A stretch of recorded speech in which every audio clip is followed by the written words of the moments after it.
Hello friends, आप सभी का एग्जाम्पल 91 में स्वागत है साथियों। चलिए हम लोग फिर एक नई वीडियो एक नए सेशन के साथ फिर हाजिर हुए हैं साथियों। आपका हिंदी स्टेट पेपर 1 पेपर 2 दोनों के लिए है साथियों। सोशल साइंस के लिए भी है, मैथ के लिए भी है, पेपर 1 के लिए भी है साथियों। इसलिए अगर वकाना नहीं है, अच्छा से पढ़ना है साथियों। कम से कम वीडियो देखते रहिएगा, कम से कम 25 प्लस आने की प्रबल संभावना है साथियों। इसलिए वीडियो को जितना जितना हो सके उतना खिलाइए साथियों। अगर एग्जाम्पल 91 पर नए तो चैनल को लाइक सब्सक्राइब जरूर कीजिए और 1 से लेकर 14 पार्ट तक प्लेलिस्ट में पड़ा हुआ है, उसको जाकर पढ़ लीजिए। उसके बाद ही आपका 15 एपिसोड नंबर समझ में आएगा साथियों। चलिए हम लोग बिना टाइम वेस्ट किए हुए क्वेश्चन की ओर चलते हैं। देखिए आज का क्वेश्चन मेरा कितना है, 21 नंबर से है। निम्नलिखित में से कौन सा तकनीक भाषा उच्चारण सीखने के लिए उपयुक्त नहीं है साथियों। कहानी लिखना नहीं हो सकता है, सरस्वर पाठन हो सकता है, कविता पाठन हो सकता है और गीत गाना भी हो सकता है साथियों, दोनों हो सकता है। जब शिशु व्यंजन स्वर के मिश्रण को लंबित तनाव के स्वर को अभिव्यक्त करता है जैसे कि बा बा बा बा बा या ना ना ना ना 55। यह कितनी उदाहरण है साथियों, किसकी उदाहरण, सॉरी ये किसका उदाहरण है साथियों, तो बबलाना का उदाहरण, कैसे बबलाना का उदाहरण साथियों। भाषा अधिगम समानता उद्दीपन प्रतिक्रिया संबंध के विषय में जिससे प्रतिरूप अभ्यास अनुकरण और कंठस्थीकरण द्वारा अर्जित किया जाता है। यह कथन किससे संबंधित है साथियों, तो आपका व्यवहारवादी सिद्धांत से संबंधित है साथियों। निम्नलिखित में से कौन सा गतिविधि पाठ्य कौशल विकसित करने के लिए उपयुक्त है साथियों, तो पाठ्य कौशल उपयुक्त करता है का संक्षिप्त रूप से प्रयोग करना साथियों। एक बच्चे अपनी विद्यालय शिक्षा अपनी मातृभाषा में प्रारंभ करता है और वह हाई स्कूल पूरी करने तक उनमें और अनेक भाषा जोड़ने की ओर अग्रसर होती है। इस भाषा शिक्षण युक्ति को क्या कहते हैं साथियों, तो हम लोग कहते हैं इस भाषा शिक्षण युक्ति को मातृभाषा आधारित बहुभाषिकता कहते हैं साथियों। आप विद्यार्थियों द्वारा अच्छे लेखक सिखाने के लिए लेखकों की प्रतिक्रिया उपागम को आदर्श क्यों मानते हैं साथियों। आदर्श हम क्यों मानते हैं, आपका 4 नंबर से हो जाएगा आंसर। बोला गया है प्रक्रिया उपागम अच्छे लेखन विकसित करने के लिए शिक्षार्थियों की विभिन्न स्तर से गुजारने के योग्य बनाता है साथियों। सही बात है साथियों, का 4 सही हो जाएगा। चलिए हम लोग नेक्स्ट सवाल पे चलते हैं। नेक्स्ट में हम लोग देख सकते हैं, नेक्स्ट में बोला गया है भाषा सीखने तथा कार्य परीक्षण के पाठ्य पुस्तक में जहाँ प्रत्येक छठे शब्द के बाद एक शब्द छोड़ दिया जाता है रेडियस के रूप में जाना जाता है साथियों। तो किसके रूप में जाना जाता है, तो क्लोज यानी बंद करना के रूप में जाना जाता है, क्लोज उसी बोलते हैं साथियों। कौन सा पद्धति लिखित भाषा की विशेषता नहीं साथियों। लिखित भाषा की अपेक्ष मौखिक भाषा पर अधिक बल दिया जाता है साथियों। तो सर्व भाषा पद्धति, कौन सा सर्व भाषा पद्धति है साथियों। चलिए हम लोग आगे चलते हैं। आगे बोला गया है प्रमाणिक आकलन क्या है साथियों। प्रमाणिक आकलन आपका क्या हो सकता है, तो आपका इसमें जो है आंसर हो सकता है साथियों 2 नंबर। शिक्षार्थियों के निष्पादन के माप का वह उपागम जो प्रत्यक्ष और सुगमत तरीके से जांच करता है कि अधिगम उद्देशित प्राप्त हुआ है या नहीं। चलिए साथियों आप लोग देख सकते हैं क्वेश्चन नंबर 30 में बोला गया है निम्नलिखित में से कौन सा प्रथम भाषा के अर्जन में महत्वपूर्ण कारण है। प्रथम भाषा अर्जन क्या है, प्रथम भाषा अर्जन है साथियों।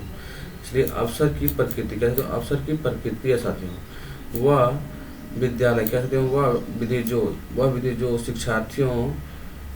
विधि जो शारीरिक क्रिया एवं भाषा के समन्वय पर आधारित है उसे क्या कहते हैं साथियों, तो उसे पूर्ण शारीरिक प्रतिक्रिया कहा जाता है। पूर्ण शारीरिक प्रतिक्रिया कहा जाता है साथियों।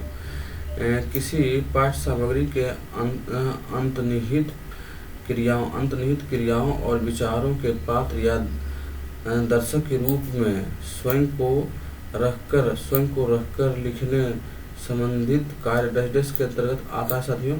तो आपका एक्स्ट्रा फुलेटिव, एक्स्ट्रापोलेटिव यानी किसी के स्थान पर स्वयं को रखना, वही होता है साथियों। चलिए हम लोग आगे चलते हैं। निम्नलिखित में से कौन सा, क्या बोला, निम्नलिखित में से कौन सा विकल्प पोर्टफोलियो आकलन के बारे में सही नहीं है? पोर्टफोलियो आकलन के बारे में सही नहीं है साथियों। पोर्टफोलियो आकलन विद्यार्थियों के अधिगम का एक बार में किया जाने वाला आकलन है। एक बार में नहीं साथियों, साल भर का होता है, एक बार वाला नहीं होता, इसलिए इसे गलत ठहराया गया था साथियों। चलिए हम लोग आगे चलते हैं। आगे में बोला गया है वाइगोत्स्की के अनुसार बच्चे साथियों के साथ सामाजिक अंतःक्रिया से सीखते हैं। यह भाषा शिक्षक के रूप में क्या बताता है साथियों? तो जोड़े एवं समूह कार्य के लिए योजना बनाएं ताकि वे साथी के अंतःक्रिया कर सके साथियों। सही बात है, आपका 4 नंबर सही हो जाएगा। बोला गया है भाषा के बारे में कौन सा कथन सही? भाषा के बारे में बोला गया साथियों। तो एक भाषा के कई बोलियां हो सकती है, सही बात है साथियों। एक भाषा कई सारे बोलियां हो सकती है। आपका निपुण क्या है साथियों? निपुण के बारे में बोला गया है यह विद्यालय के कुछ छोटे बच्चे के साक्षरता पाठ और संख्या ज्ञान सुगमता करने का कार्यक्रम है साथियों। जो ये बात सही है साथियों। आपका नेक्स्ट बोला गया निम्नलिखित में से किसे गहनात्मक कौशल कहते हैं साथियों? गहनात्मक कौशल किसको कहते हैं? तो आपका गहनात्मक, ग्रहण करना, पढ़ना और सुनना जो होता है साथियों, पढ़ना सुनना गहनात्मक होता है, उत्पाद होता है। तो आपका लिखना और बोलना साथियों, लिखना और बोलना अगर रहता तो यह लिखना और बोलना वाचन है, लिखना वाचन आपका हो जाएगा, उत्पाद हो जाएगा साथियों। लेकिन गहनात्मक है तो पढ़ना सुनना गहनात्मक कौशल होता है साथियों। चलिए बहुभाषावाद क्या है साथियों? तो विद्यालय में शिक्षार्थियों की भाषाओं के शिक्षण अधिगम को ही बहुभाषावाद कहते हैं साथियों।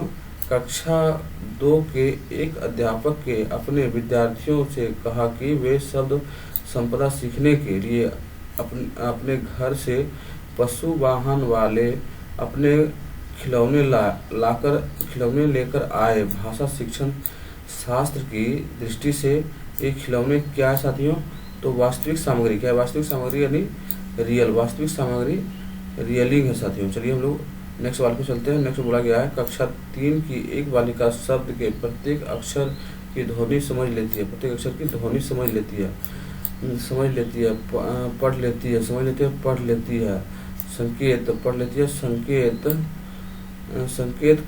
संकेत खोलना यानी डिकोडिंग करना साथियों। चलिए साथियों देख सकते हैं आप लोग 40 नंबर हम लोग पढ़ चुके हैं। अब हम लोग चलेंगे 41 नंबर में। कितना चलेंगे? तो 41 नंबर से चलेंगे। 41 में बोला गया पहली कक्षा की अध्यापिका ने कक्षा की दीवार पर इस तरह से जगह छोड़ी हुई है कि बच्चे किरम काटे यानी वह स्क्रिबलिंग बना सके, चित्रकारी कर सके। बच्चे को इस गतिविधि को क्या कहेंगे साथियों?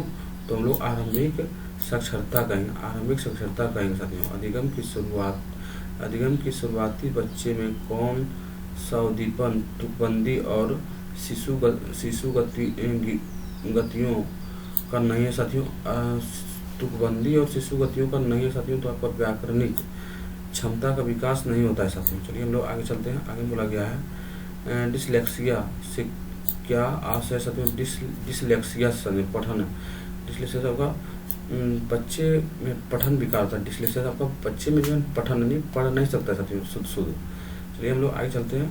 अश्विन कक्षा 5 में पढ़ता है और कक्षा 3 में आते आते उसे अपनी मातृभाषा में पाठ्य कौशलों का विकास हो चुका था। अब वह अंग्रेजी भी अच्छी तरह से पढ़ने लगा। अंग्रेजी पाठ की उसकी योग्यताओं में क्या प्रतिबंधित हो रहा है साथियों? क्या प्रतिबंधित हो रहा है? तो आपका जो प्रतिबंधित हो रहा है साथियों कौशल स्थानांतरण का हो रहा है। कौशल स्थानांतरण का हो रहा है। चलिए हम लोग आगे चलते हैं। एक अध्यापक विद्यालय शिशुओं के बुनियादी वर्षों में बच्चे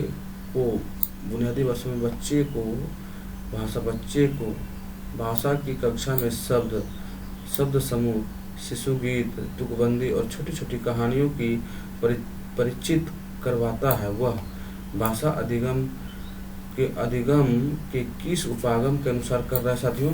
तो आपका समग्र भाषा उपागम के अनुसार कर रहा है साथियों। चलिए हम लोग नेक्स्ट सवाल पे चलते हैं।